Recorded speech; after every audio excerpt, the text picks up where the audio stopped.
So I am Tammy Neil.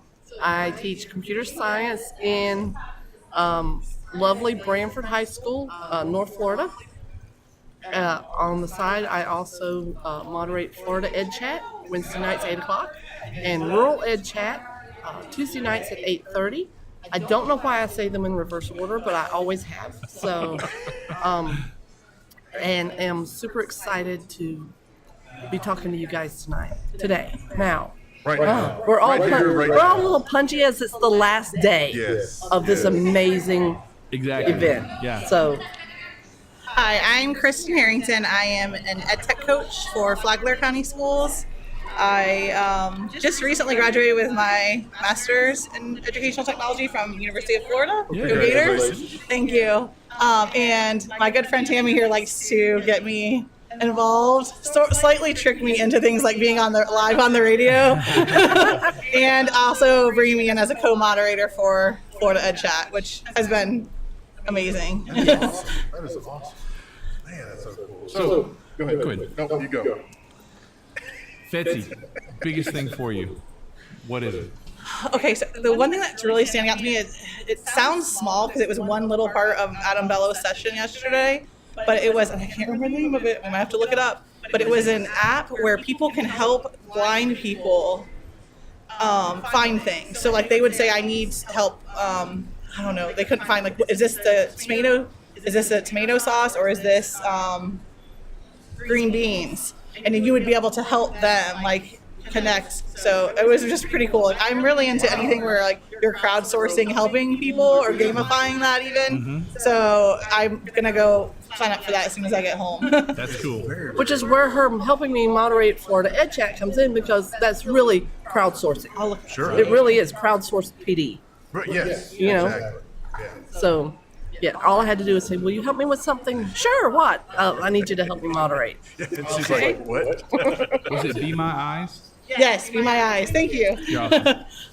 Cool. That's really exciting. You know, I love crowdfunding. I love all of that idea behind anything crowdsourcing, crowdfunding. And we're getting into that way when we're teaching our kids in makerspace areas about being entrepreneurs, edupreneurs. To get out there and learn about getting other help to, fund their dreams. And that's a really big deal. And isn't that what we do, though, is we crowdsource inside our makerspace labs, inside our PBL labs, is we're crowdsourcing, we're teaching them to crowdsource right then. Yes. That's actually one of my philosophies on digital citizenship as well. Mm-hmm. Instead of making it a negative, like all the things that might happen if you're online, like how can you, I don't really like the build your brand, it's kind of, people say that a lot, but how can you, what can you do online to show others all the positive things you're doing? Right. So that's kind of my approach whenever, especially for high school students when I deliver that. So yeah, totally agree. Well, that's what I was curious, you're a digital learning specialist, so talk about that. What are some of the other, in addition to digital citizenship, what are some of the other things that you help your students in terms of digital learning, digital literacy?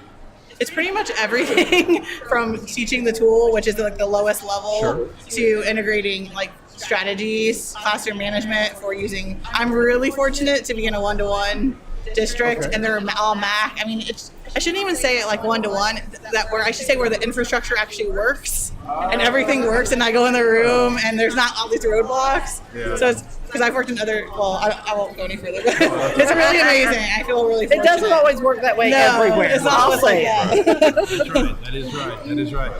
So, okay. Do you have something to say? No. You had your hand out like you're going to give me a cookie. Yeah, we were getting cookies from Kathy Schrock a while ago. I didn't get one, but I don't need it anyway. But David got one. Next year, coming back to FETC? Yes, absolutely. We go every year. Going to present? This is the first year I haven't presented in 5 years, maybe? Something like that, yeah. It's been actually kind of nice. Really? Yeah, because I felt like I got to do more. Yeah. But I'll definitely present again next year, but maybe not as much as I normally do. Cool. When you get back to on Monday, tell us about a day at your place. Okay, what's going on next Monday?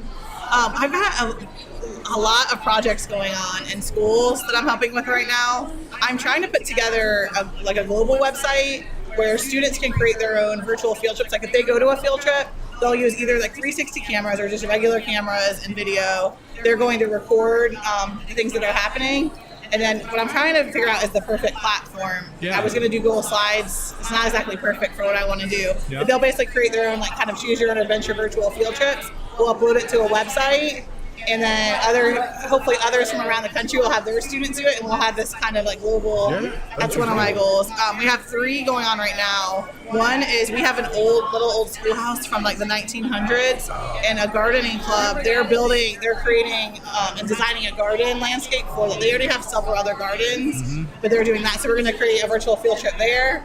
Another group's going to the Jacksonville Zoo, and another is going to the Natural History Museum in Gainesville. So those are going to be the first 3 for our website. Cool. So I'm going to be busy next week. Yeah. We're also creating an augmented reality virtual sandbox at another school. Wow. This is my first year at this district, and I joke that I'm like the project person. He's like, I really can just help with normal stuff too. But I've kind of taken on these sort of like larger projects. Yeah. But it's been really fun. Cool. Sounds like you're having a lot of fun. And now everybody knows why I associate with it. Right, yes. Exactly. So, kind of changing gears just a little bit, but really probably kind of an extension of what you're talking about. Talk about some of the things that are going on with your Florida Ed Chat, with the rural Ed Chat. Just kind of expand on some of that a little bit. Okay, Let's get the word out. Florida Ed Chat every Wednesday night, 8 p.m. Eastern Time. We have right now 2 weeks out of the month are already pre-scheduled. Right? Okay, so the first week of the month goes to FETC2017, which is the Florida Society for Technology Education. Sure. And so they bring a guest moderator on each week to talk about something in that realm. Whether it be an advocacy issue or whether it be some technology that's happening in the classroom. The third week of the month, we have our newest guest co-moderator. His name is Dean Gainey. Okay. He was top 3 last Yes, night for EdTech Karaoke. We were good friends with 2 of the top 3. It was kind of crazy. Yeah. And my friend Sean, do you guys know Magic Fans Jones? Yeah. Yes. He was like, we're awesome by association. And I was like, I love you, Sean, because he just says whatever he's thinking. It was so fun. But so the third week of every month for the foreseeable future, Dean is doing a topic of diversity and community. Okay, so because we really felt that it was important that we cover that topic, but it's not a one-time topic. Right. It is an ongoing conversation that we need to come back to all the time. Sure. And so he's going to have the third Wednesday of the month. So the second and fourth are all kinds of topics that pertain to Florida Ed and connecting Florida Ed, because we have 67 different districts. We have 2 time zones. Right. Okay, it takes you literally the entire day to go from one end of Florida to the other. Right. And we have, we really are a microcosm of the entire United States in that. And so to bring all of those folks together and to talk about what's best for our students, we're going into our 4th year, I want to say. 4th year. Yeah, 4th year. And it is just amazing. In fact, here comes one of our co-moderators here. This is Kimberly Howell Martin. Volusia County. Awesome. And so, but Rural Ed Chat, we're really still working on those topics that bring, because we are so far apart and we're so resource poor in most of the rural districts in the state, in the nation. And so that one I have on board with that. I have Ed Ventures, John Martin. Oh, yeah. Okay. I have Natalie Stoltz. I have Robin Hosman, and the 4 of us. Both of my moderating teams, and I say my because I'm on both of them. Both of my moderating teams are amazing collaborators, and We always have each other's backs. If someone can't make it or someone falls asleep when it's their turn to moderate, we jump in and help. Wow. however, but it's just so amazing because we go, okay, oh my gosh, we don't have a topic, and then within about 10 minutes. Somebody's gone, okay, this is the thing that I was asked about this week. Yeah. And we go, okay, how can we take that deeper? Because both chats are really, really about the conversation. Sure. So we always start with the Q1A1 Yeah. format, and until we break into a conversation. Oh, So it's our goal. Our goal is to walk away from that. Let the question drive the conversation and let it go. Kind of like what we want to see happen in our classrooms. Right. We have a lesson plan, but you know what? If that moment takes us into something really awesome, we should be open for that. The same thing happens with our chats. So neither one of those chats put the questions out in advance, generally. There's always a rare occasion, and, teachers need substitutes. Sure. And so, but for the most part, the questions are thrown out live because we want that live interaction. Right.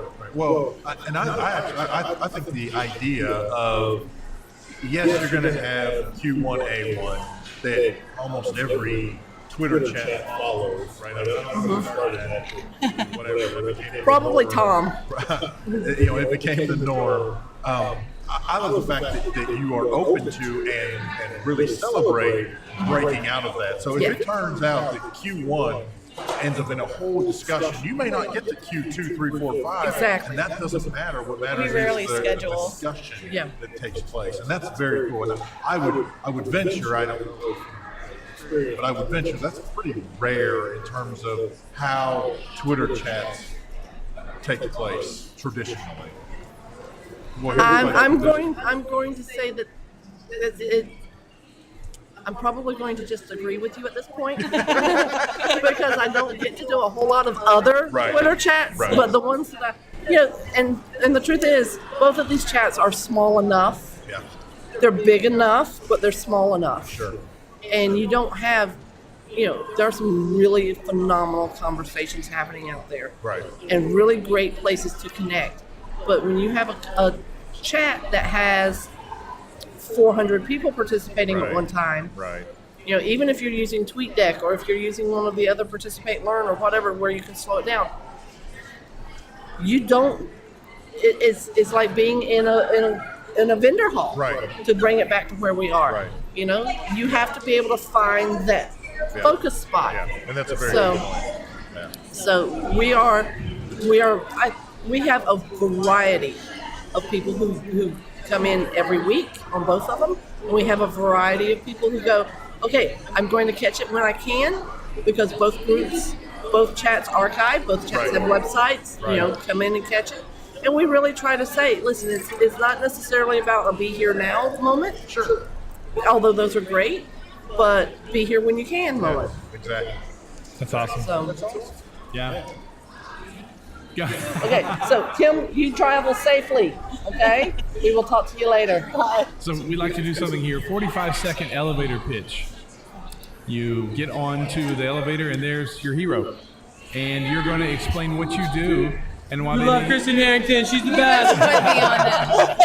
See, that's all you have to say. Yes, there you go. Her elevator pitch right That there. was it. You don't even have to do one. Those are my teachers.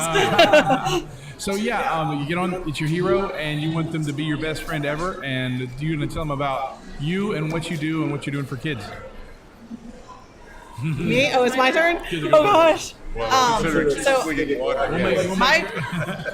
My biggest, first of all, I'm like picturing Tim Gunn from Project Runway. I love him. He's awesome. I wanted to be my best friend or my dad or something. But so that threw me off for a minute. But my biggest thing is empowering students. When I see them do something that they didn't know they could achieve, I didn't know they could achieve. And it goes same with teachers. Now I work with students and teachers, helping them see that you don't have to know everything in order for the students to learn that. You can learn along with them. That's the hugest thing. I also think in terms of integrating technology in education is that the technologies should become invisible. We hear that all the time, but I really believe that if they're just sitting on a device, typing, it's the interaction of the real world learning and hands-on instruction with the technology that makes it so amazing. Is that 45 seconds? That's a perfect sound. Okay, Tammy, you're up. Okay, so I just really want people to have someone to support them. Okay, there's so many teachers, students, people in our world today that don't have the cheerleader. We've all seen that TED Talk. about every kid needs a cheerleader, okay? But the truth is, every person needs a cheerleader. And whether that cheerleader is at your school or not, so that's what drove me, and that's what I want the world to see when they think about me is here is someone that is going to support what I'm trying to do. And that might mean that I tell you the truth and say, I don't think this is the right path, but this is the path that I see for you. And it's always about lifting up the person that you're with. We've all been in a situation where we were kind of, maybe backed into a corner or felt like we were backed into a corner. And to know that there might be somebody back there that can cut the door so you can get away. So I really hope that I provide some of that. Because, we all need a little support. That's true. Well, something we like to say is if you can't tell your story, then you can't tell their story. Exactly. How are you going to do it? Yeah. Thank you guys for coming. Thank you so much. Thank you. Can we Yes. get a picture? Sure. Just sit there. Okay. Talk. While he's getting that ready, I'm going to give you guys a token. Thank you. All right. The grueling interview. Oh, it was This is horrible. awesome. I'm going to start Oh my listening. gosh. I won't listen to this one that had me on it, but I'll listen to all the others. No, I will tweet this one and say, you should hear Kristin Harrington. No. And so I will tell you. Are you still on there? Yeah, I'm taking you down right now. Hey, listen, you're listening to the EduTech Guys coming to you from the Future of Education Technology Conference in Orlando, Florida. We're going to drop back out real quick to a Well, nice, thank you for having me. we were My having name- a wonderful Well, thank you. conversation. Well, thank you for having Just me. the My other name's day. Sylvia Martinez. Yesterday, actually. With, Well, thank you for having me. My name's Sylvia Martinez. Sylvia Martinez. And I've just done Stay tuned. We'll be right back. 2 workshops and 2 sessions here at FETC about the maker movement, how to get started with making, project-based learning, and a session on girls in STEM. Oh, awesome. Ooh, nice. We've had a few discussions here about girls in STEM, and that's a real big one. I have 2 daughters, and I get it completely. And that's the interesting thing. I have to tell a quick story. My first career was a band director. That's what I started off as. And the third year, I had a massive bass drum line in my marching band that was all 6 girls, and they were phenomenal. Took them all over the country, and every time we showed up at a percussion festival, all the guys would come and go, "Oh my gosh, those girls are phenomenal!" I was like, "Yeah, because girls, they get it. They really do at a very early age." And it's interesting, girls get it before most guys do, and yet we've left them out of science and technology for so long, or made them feel like, "Hey, wait, you don't need to do this. This is your job." And we've missed out in whole generations on an opportunity to get ourselves moved forward as a country, and it is what it is. But yeah, I find that girl power is great. It has to be in my house. I have 3 of them. I have to. You're outnumbered. I'm outnumbered, but it's a wonderful outnumbering. I can tell you that. So makerspace, Yes. one of our favorite things. So here, give us a little synopsis of your session. Well, it's become a thing. We wrote a book about 3 years ago called Invent to Learn, Making Tinkering and Engineering in the Classroom. And right after we wrote it, we went to ISTE and did a session on Maker, and it was like the only one. And then next year there were like 5 sessions, and I wrote a blog post, and the next year there were like 30 sessions. I give up. This is the thing now. Everyone's doing it. It's a combination of things. Mm-hmm. It's the outside world. The maker movement in the real world is a global revolution of instant, just-in-time industrial technology that's coming down in price so rapidly that it's changing the way people live, the way people work, the way people do business all over the world. Right. Combine that with the internet and people feeling like there's a global community out there to solve problems, to share solutions, make them better. So you have the means, you have the access, you have the information, and all of this is happening, and schools can be part of this. Yeah. This exciting, these people are learning, and schools should be paying attention to all of this. The tools are perfect for having kids work in areas of science and math that on paper and pencil, they're just not alive. Yeah. It's this hands-on learning, and kids can make real things. Yes. I think that's what you hit on. That's really great. we work with a company out of Arkansas that two science teachers who were doing a lot of 3D printing, and then they realized how hard it was for some schools to grasp it. And the cost. Now, they got the cost amazingly down, which you're right. Now, you can buy 6 3D printers for And the it's price you can buy one only for. begun. Yeah, and it's only begun. It's going to get better and better.